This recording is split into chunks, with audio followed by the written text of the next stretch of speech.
Morning, morning, morning. Good morning.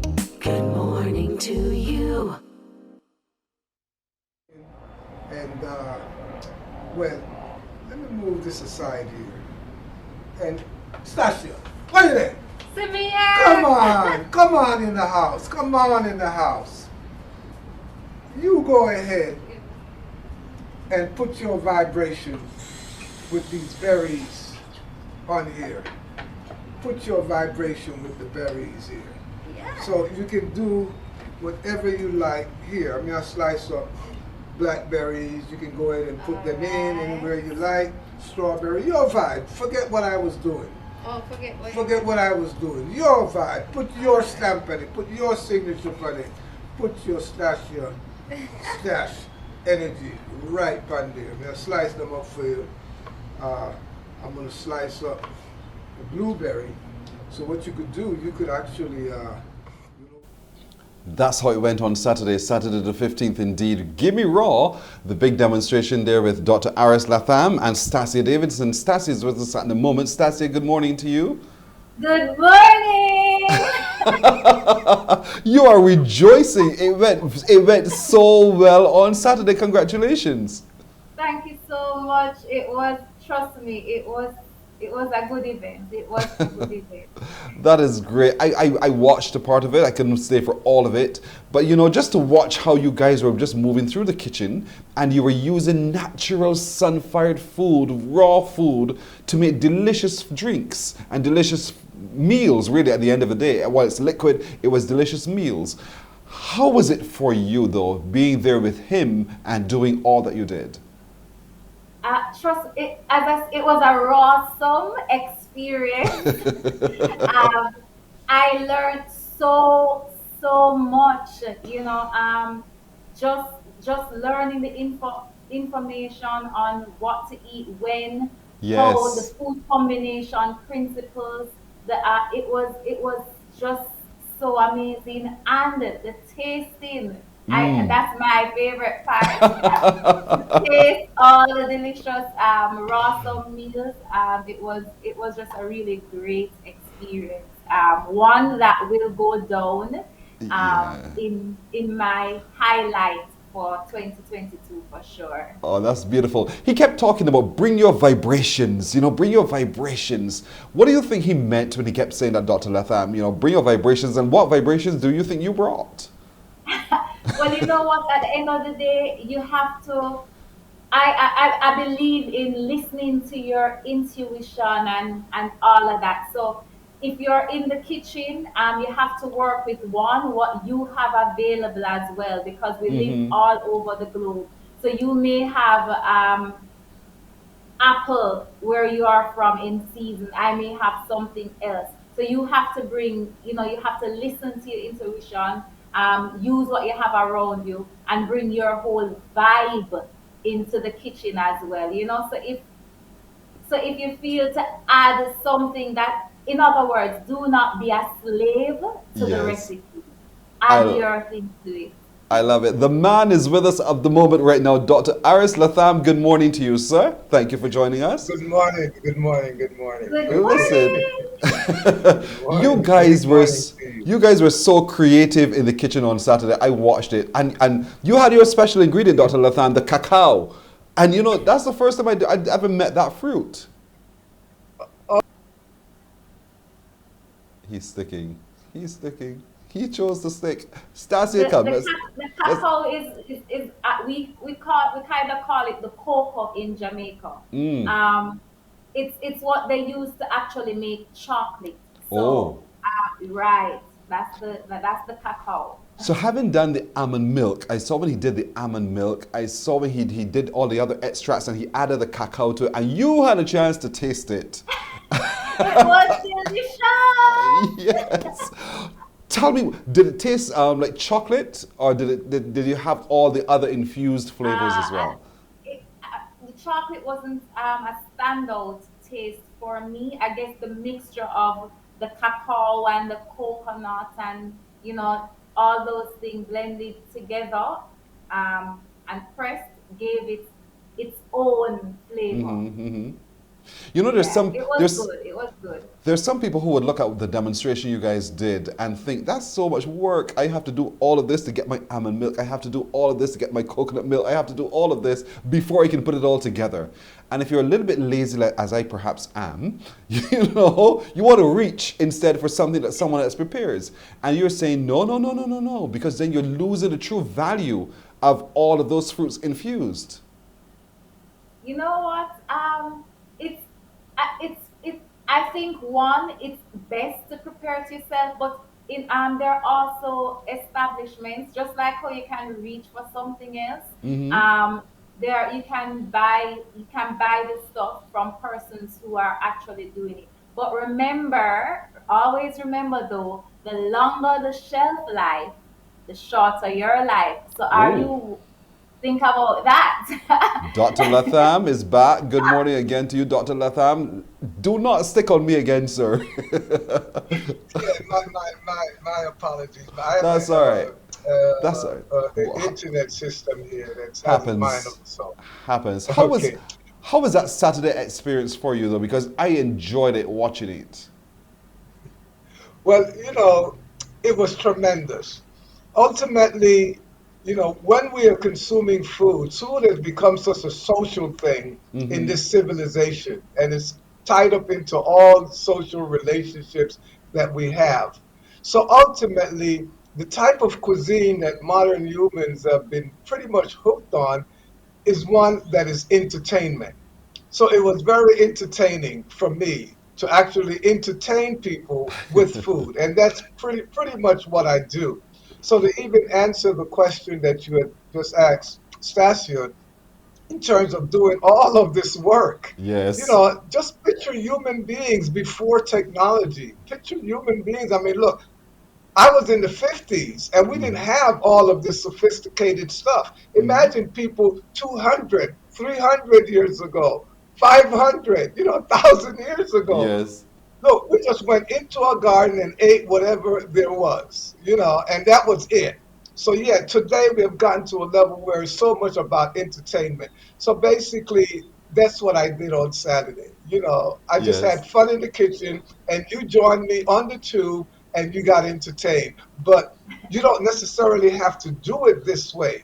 But then again, become such a busy human force here that Hmm. we have time for everything else. But when it comes to our food, something happens. We don't Hmm. have the time. We don't have so fine. That's good. Then you must be making a lot of money. So I would train a chef for you and just pay somebody to take care of it. Okay.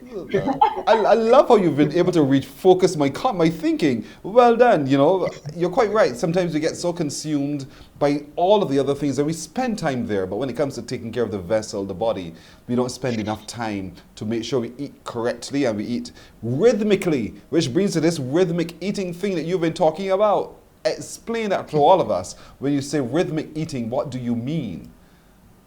Well, every energy in the universe goes on its own rhythm.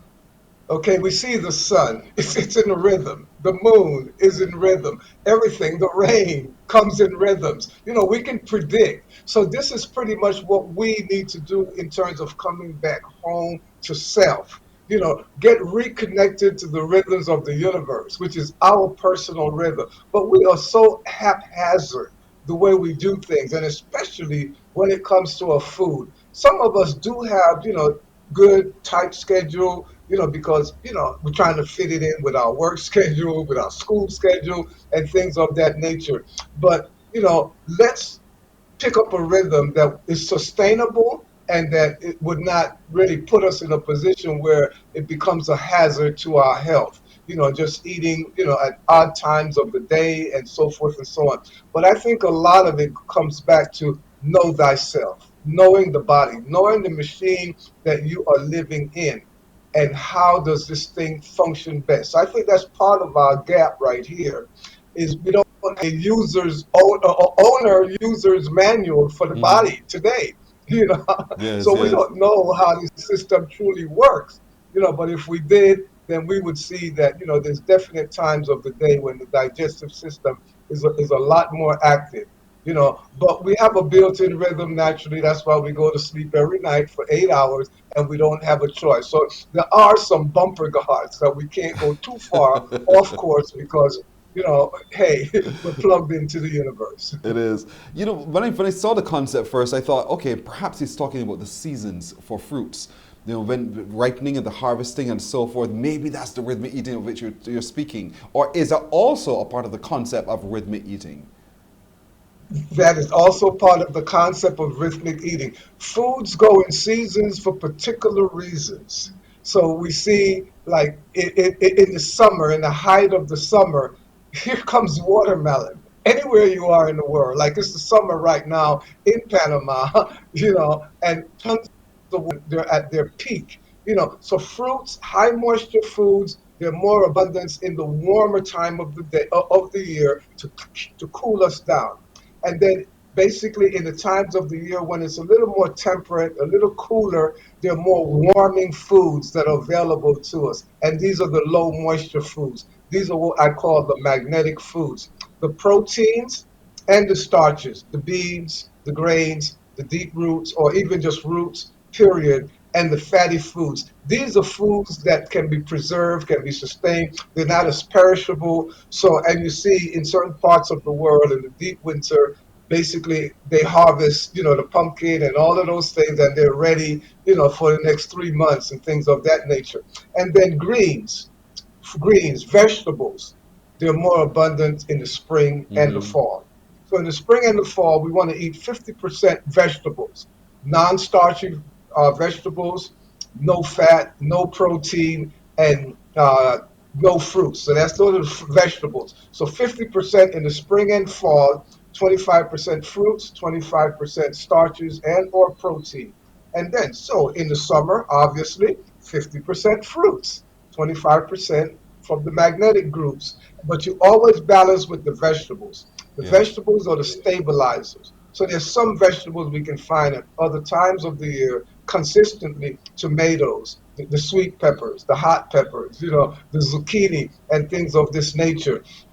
So it's about really keeping in harmony with the rhythms of the universe. We're heavenly Right. bodies out here in the universe. So Indeed. let's team up with the rest of the universe and keep the rhythm going, you You know. know, you use the word protein. I'm sure there are many people who would say right now, I told you he would use meat. I told you he would talk about meat. He said protein. But no, no, no. When you say protein, you're not talking about the animal food, are you? Not necessarily whatsoever. All proteins come with fat. So protein are high fatty food. So we're talking nuts, almonds, walnuts, pecans, Brazil nuts, macadamia seeds, sunflower seeds, sesame seeds, pumpkin seeds. These are all rich protein foods. Ackee is a protein food. It's got the fat. The pear, the avocado pear, protein. Olives, protein. Coconut meat from the mature coconut, Hmm. protein, because they do have fat. So there's plenty of ample protein in plant-based foods that we can enjoy, but they don't bring the baggage that animal-based protein bring with them because they don't break down that well.